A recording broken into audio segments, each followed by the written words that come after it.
Hi everyone, welcome to our channel K3 life diaries. তো আজকে অনেক বছর পর আমি আর আমার দিদি বাসে উঠলাম। আর বাসে উঠে আমরা যাচ্ছি আজকে আমাদের একটা খুবই প্রিয় দিদির বাড়িতে। তো এই যে দিদির বাড়িতে যাচ্ছি, এই দিদির বাড়িটা হলো আমার নিজের দিদির শ্বশুর বাড়ির ওইখানে।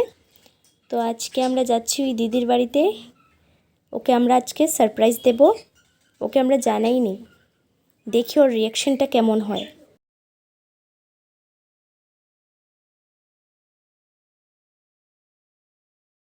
তো আমাদের নিজের বাড়ি থেকে দিদির শ্বশুর বাড়ি যেতে প্রায় 20 থেকে 30 মিনিট লাগে সময়, বেশিক্ষণ লাগবে না, তাড়াতাড়ি পৌঁছে যাব।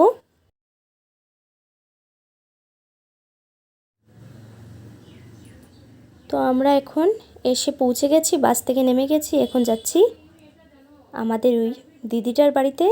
আর ওই দিদিটার নাম হলো পিঙ্কি। এত রৌদ্র, বৃষ্টি হওয়া সত্ত্বেও এত রৌদ্র, খুবই গরম লাগছে, মনে হচ্ছে যেমন ঝলসে যাচ্ছে গরমে, এত হিট। তাড়াতাড়ি পৌঁছে গেলেই হলো। একটাও টুকটুক পাচ্ছি না রাস্তার মধ্যে, তাই হেঁটেই যেতে হচ্ছে। তো এই ভিউটা তোমাদের কেমন লাগছে একটু জানাবে কমেন্টে। আমার তো বেশ ভালো লাগছে, একটা গ্রাম্য পরিবেশ।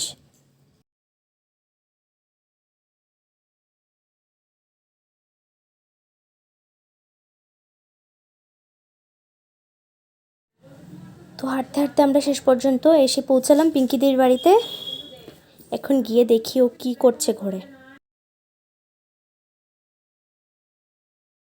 সিঁড়িগুলো খুবই উঁচু, ক্যামেরা নিয়ে উঠতে খুবই প্রবলেম হচ্ছে, বাট যাই হোক, ভিডিও তো আমাদেরকে করতেই হবে। তো এখানে এসে গেলাম ওদের ঘরে। আর এসে দেখলাম পিঙ্কিদি এখনও ঘুমোচ্ছে, ওকে এখন ডেকে তুলবো। পিঙ্কিদিকে ঘুম থেকে উঠিয়ে আমরা চাটা খেলাম, গল্প করলাম।